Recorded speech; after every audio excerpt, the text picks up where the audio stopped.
Hey guys, what's up? I'm Greg, he's Q, together with Mr. Happy0121. Here is our review and react to Season 2, Episode 5 of Better Call Saul, Rebecca. We start the show with a flashback, a 10-minute flashback to a happily married Chuck. A Chuck that's not afraid of electricity That's either. true. They set that tone early on with the sound of the light bulbs humming. I assume he's happily married. I don't recall seeing a ring, but it seems like in earlier shows they said he was married and the woman he's with would make a perfect candidate for a wife.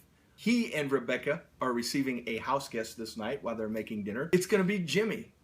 Through the course of the flashback, we see that it's Jimmy's first week on the job. Through the course of the flashback, we see it's Jimmy's first week on the job at Hamlin McGill. This really only serves one purpose, this flashback, in my opinion. It's to show that no matter who the person is, when you sit Chuck and Jimmy down side by side, Jimmy is always more charming. People always gravitate more towards Jimmy, even though Chuck is more stable, harder working. He's more social. He's more of a people person. Very much so. As evidenced by the lawyer jokes he starts to tell Rebecca, which she begins to laugh at. At first you think that Chuck is unhappy that they're making jokes about lawyers, but you get the picture that maybe he's more upset that she's being charmed by Jimmy. Last thing on Rebecca before we go, when Chuck is playing piano at the beginning of episode 2 of this season, the music that he is playing, it has the name Rebecca up in the right corner.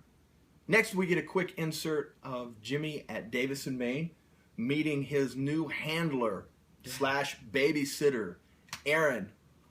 Really not much to say about this. She had some briefs that were prepared by Jimmy. Funniest thing about this was she had her corrections color-coded, and then if you looked, there were literally 75 to 100 little color-coded corrections on a 3-page document. She offers to spend some time with Jimmy to correct this right then on the spot.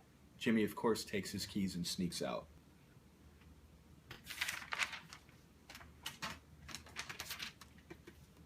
So we now go quickly to Kim reviewing documents.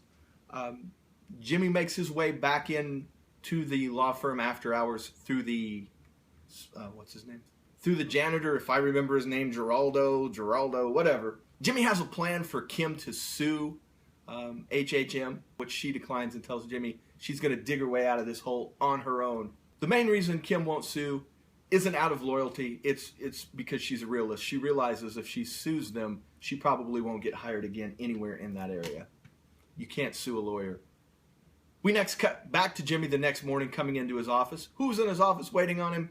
Erin.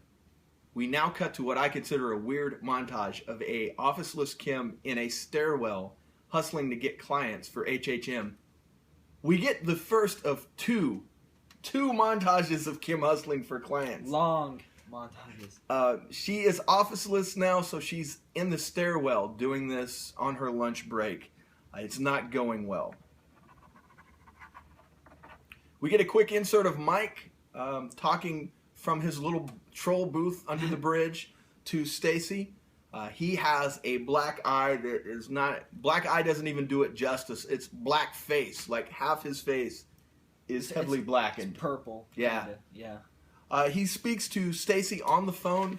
Now, Stacy is what maybe looks like at apartment buildings out by the pool, or she could be in a motel. It's unclear if he got her completely out of the house or if he's just renting her a room somewhere. Well, he's got $25,000, right? Right. So you should be able to rent a hotel for a very long time with that much money. You would think, most definitely.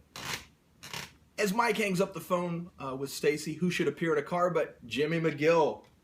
Jimmy's very impressed by the shape of Mike's face, and to show his concern, he hums the theme to Rocky as he drives away, which was kind of funny, yet very cruel.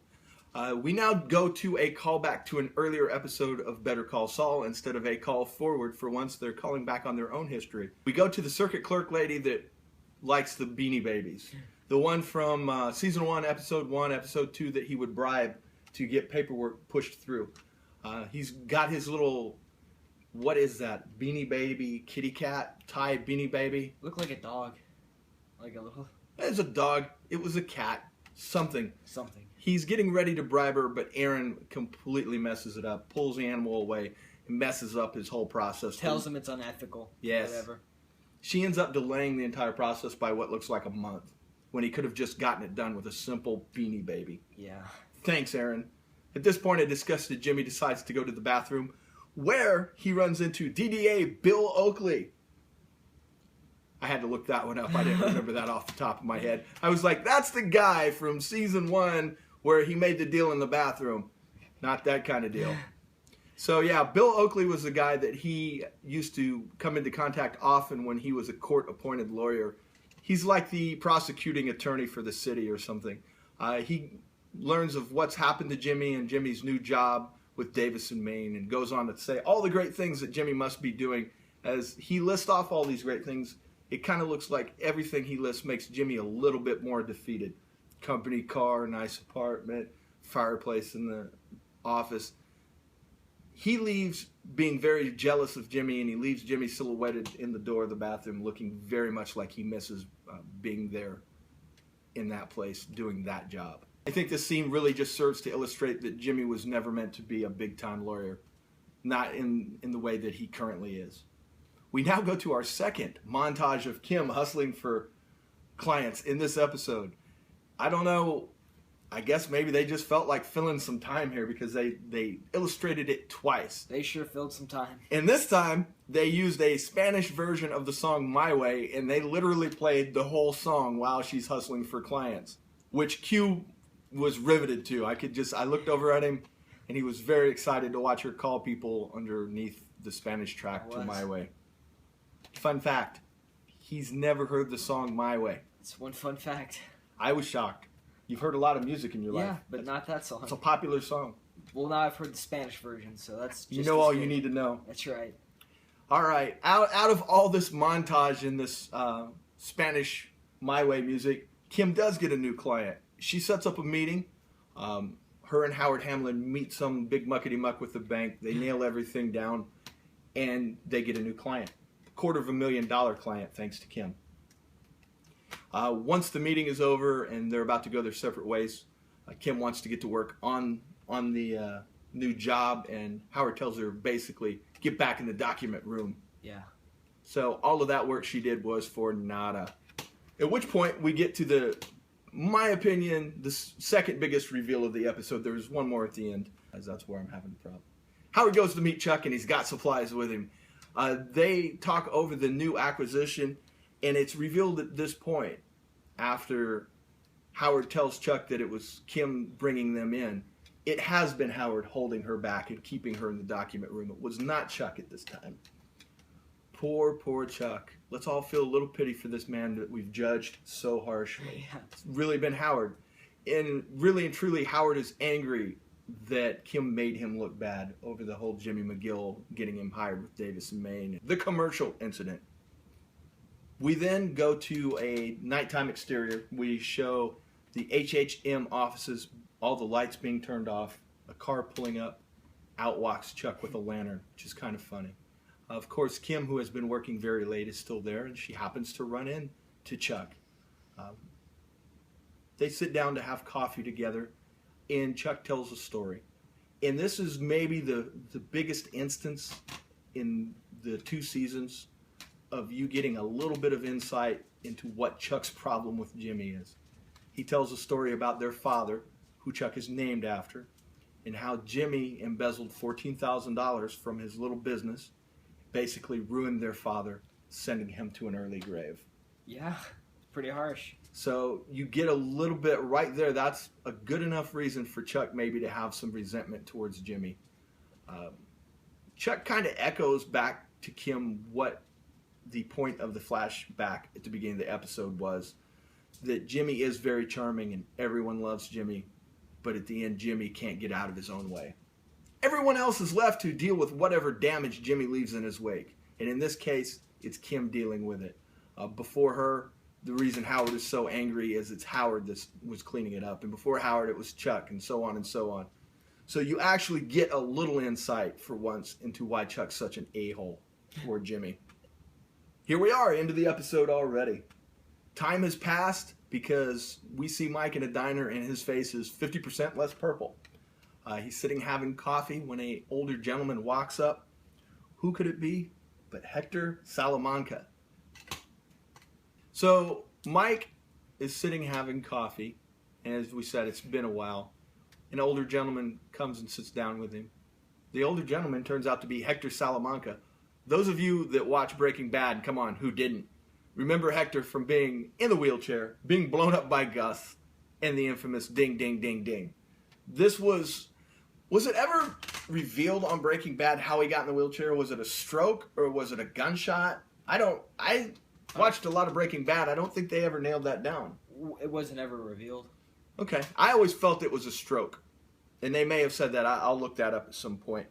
But anyway, Hector wants to bribe Mike to reduce the charge, to take credit for the gun, to take years off of Tuco's sentence. It would be basically Tuco would be in for aggravated assault, which is 6 months. He was also going to just lay $5,000 on, what's his name, if he was going to do that? Mike. On Mike. Yeah. And this would have been a sweet chance for Mike to get one over on Nacho because he got his $25,000. He could have got another $5,000. Well, he hasn't acted yet. He still might do it. Whichever way it goes, you know at this point, when this episode ends, this has gone farther than Mike thought. He didn't know that there was a Hector. Yeah. He didn't really foresee the reach of Mexico coming back to get him. He's now on their radar. And there's going to be repercussions no matter what he chooses. So he's in deep shit. It really wasn't worth the money. Yeah. At the end of the day, for him, if he would have killed Tuco, there would have been no link back to him, and it would have been the better decision. As he's sitting there drinking that coffee, I'm sure he's probably reflecting on that now. Yeah. Really and truly, usually we go through the Easter eggs in the episode as they happen, but there were only two. One, if you call Hector an Easter egg. The other was very early in the episode during the flashback. Jimmy is talking about places he's looking to live. And he mentioned Sandpiper Estates. Jimmy does end up visiting Sandpiper Estates in Season 3, Episode 2, when he goes to see Walt, who had been thrown out of the house by Skylar. That's where Walt went to live. So that was really the main Easter egg of the episode. I'll say, before we give the grade on this, if you guys stuck through the credits on this episode, the credits showed next week's episode, and there was a 1 second frame of a cowboy boot with a skull on it, which was way more exciting than this entire episode. I was more excited by that one frame. Yeah. Those of you that know what the boot with the skull on it means, then you should share our excitement. Those of you that don't, we're not going to spoil it. Watch it next week, and then we'll talk about it. What grade do you give this episode? I'll give it a B. Really, B-. This was a really boring episode. Would you say this is now the worst episode of the season? Easily. I'm going to give it a B+ for one reason and one reason only. It gave insight into why Chuck is such an asshole. They actually spent time in this, took it away from Jimmy, and gave you the beginning, first 10 minutes, letting you see things a little bit from Chuck's perspective, and then giving him the end where he could tell the story about his father. And it's maybe the first time since this thing has began that I have any kind of pity for Chuck. Any kind of understanding. So for character development, we'll give it a B+. Now for any kind of movement or action, I feel you. It was slow. It was very slow. Hector kind of made up for it at the end, and the promise of what's to come next week. There you go. Let us know what you guys think in the comments below. If we missed any Easter eggs, hey, we're not perfect. Let us know because I would like to know myself. Until next week, thanks for watching. Stay vigilant.